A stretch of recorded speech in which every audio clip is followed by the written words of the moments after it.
Hello everyone, welcome to Chessbox. Today I will show you a game between Wesley So and Magnus Carlsen. This is a game from the Norway Chess 2018. This game is basically one of the best games of Wesley So. You will see why.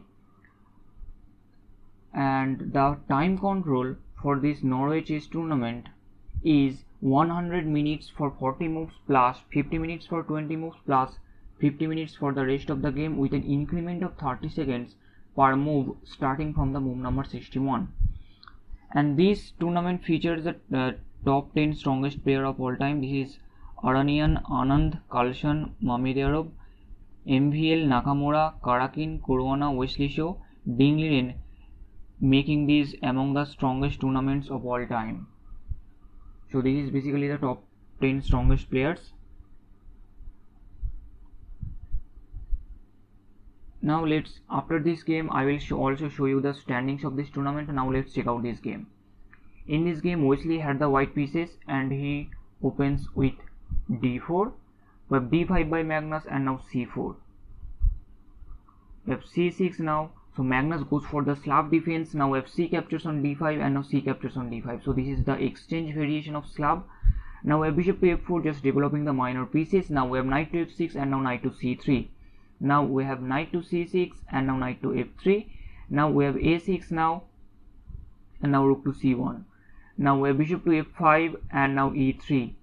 So Wesley is just preparing bishop to e2, then he can castle. Now we have rook to c8, now bishop to e2 and now e6. So Magnus is also preparing to develop this dark square bishop. Now we have castles by white and now knight to d7. Now we have knight to f4 and now we have bishop to e7. Now Wesley played h3, not allowing any bishop to g4 idea. Now we have castles by black and now we have a3. So Wesley is not allowing any knight to b4 or bishop to b4 idea. Now we have a knight to a5. So Magnus is going for that c4 square, but Wesley played knight to c5. So he allowed to play this knight to c4 and Magnus played knight to c4.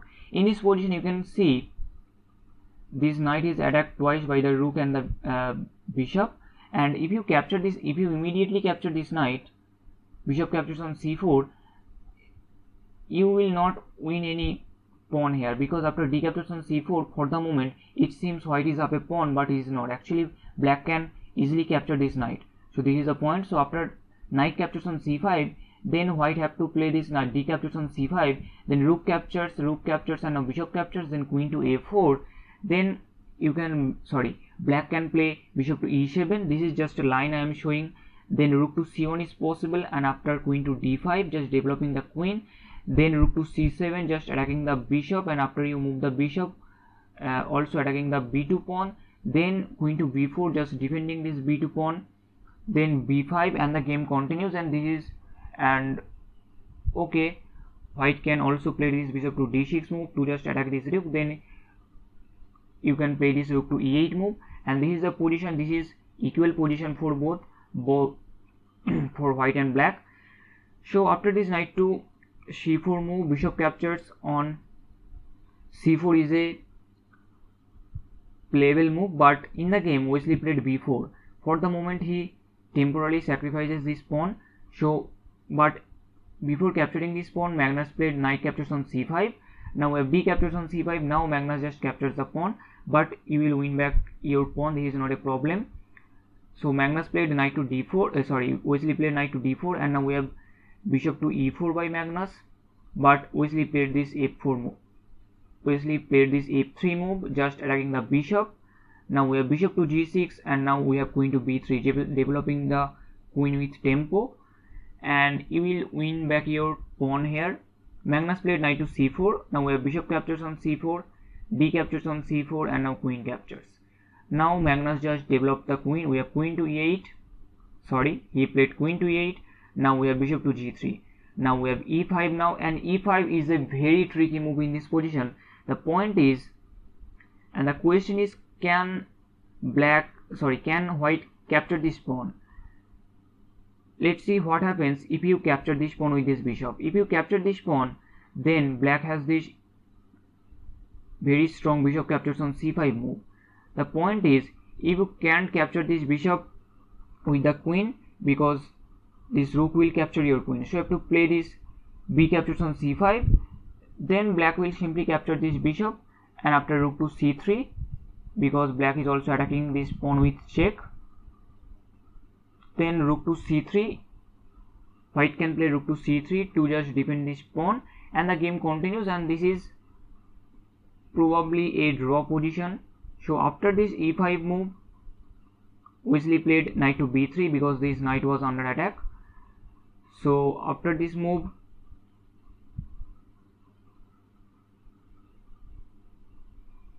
we have bishop to d8 by Magnus, and now we have queen to d5. Now we have queen to b5 now, and now bishop captures on e4. And the fact is, this pawn is undefended. Can black capture this pawn? Let's see what happens if black capture this pawn. If you capture this pawn, queen captures on b4, then you will face this bishop to d6 move, just attacking the rook. And here you have to be very careful. You have to play this bishop to c7 move. This is the best move for black. You have to sacrifice your rook. The fact is, you have to give up your exchange. But in the game, if you play this rook to e8 move, this is just very bad move, because white has this crushing c6 move. Now there is a discover attack from the bishop on the queen, and you have to move your queen. After you move your queen, then c captures on b5 is possible, and after rook captures on c5, if black trades rook here, then rook captures on c1 and a queen captures on e3 with check. But white can simply play king to h1, and there is no good move for black. Then bishop to b6, just bishop to h2, and after queen to e2, then queen to d7, just attacking the rook. And you can see there is no good move for black. You have to play f6. Now this bishop is guarding this rook. Now after bishop to g1, if you capture this bishop, then b8 with queen, rook captures on b8, then rook to c7. White is just threatening checkmate here, and there is no and you can defend this checkmate here. You have to give up your queen, and this is just checkmate. So after this, bishop captures on e5 move, bishop to e7 is the best move here, and you can really capture this pawn. I have already shown you that line. So in the game, Magnus played bishop to e7. Now we have queen to d2. Now this pawn was under attack, so Wesley just played queen to d2, just guarding that b4 pawn. Now we have rook f to d8, attacking the queen.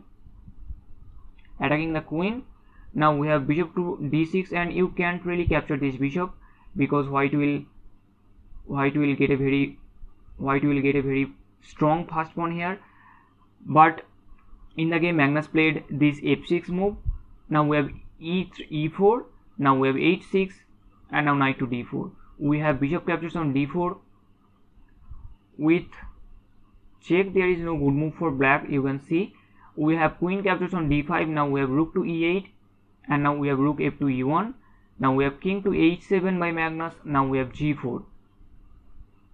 So Wesley will play just h4 and h5, and you can see there is no good square for this light square bishop, and he will lose this bishop. So Magnus played this f6 move, so that later on he can play this f7 move. Now we have f4 now we have queen to c6 by Magnus, and now f5, just attacking the bishop. Magnus played this bishop to f7 move. Now we have even h4. We have rook to a8, and now rook to c2. Now we have a5. Magnus is just pushing this pawn, but Wesley just played g5. We have bishop to h5 by Magnus, and now even g6 with check. You have to move your king. Magnus played king to h8. Now even b5, just attacking the queen. So queen captures on b5 was played in the game. Now we have rook to b2. Rook to b2 is a very strong move. You can see, just attacking the queen. Magnus played queen to c6, but Wesley just played rook to b6, again attacking the queen, and there is no good move for black. Magnus just played queen to c8. Now we have queen to d5, now threatening to capture this pawn with the rook. Just Magnus in this position played a4, but you can see in this position, you can just pause the video here and find the strongest move for white. And if you found this, you all can found this is a very easy move. The best move for white is just rook captures on b7, and there is no good move for black. You can see Magnus played rook to g8, because you can see rook to g8 is the must played move in this position. You have to guard, because this pawn is under attack, and if white rook captures this pawn, this is just game over for white. The fact is, if you play something instead of, in the game Magnus played rook to g8, but instead of rook to g8, if you play this rook to d8 move, then this is just game over for black. White can simply play rook captures on g7, and you can't really capture this rook, because if you capture this rook, then just queen to f7 with check, and after the king moves, and this is just checkmate. So that is the point. You can't really capture this rook. You have to play this bishop captures on g6 move, then f captures on g6. Now you can also capture this rook, because this is the same pattern. Queen to f7 check, followed by queen to h7 will be checkmate. So in the game, this is just a line I am showing. That line was not played in the game. Queen to g4 check is also possible, and after king to f2, then queen captures on h4 and king to e2, and you have to survive from some checks. Okay, bishop to f4 is not the move. You have to play this queen captures on g5 move, h captures on g5. Now rook to b7, and there is no good move for, and this is just game over for black. So after this rook captures on b7 move, in the game Magnus played, you can't really play any bad move here. Rook to d8 is a very bad move.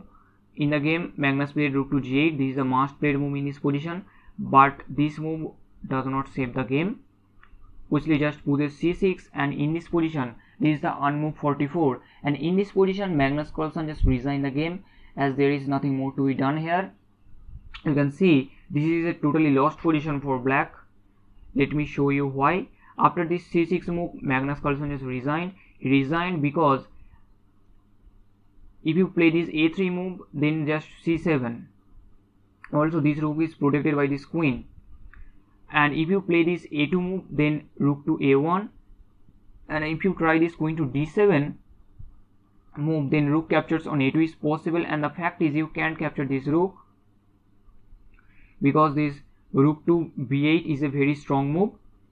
So you have to play this rook to a8 move, but in this position white can just play rook to b8. This is just winning for white. Rook captures on b8, c captures on b8 with queen, rook captures, now bishop captures, queen captures on d5, e captures on d5. Now if you try this bishop to f3 move to just attack this pawn, then just rook to a5 is possible, and if you try something bishop to e4, this is just game over for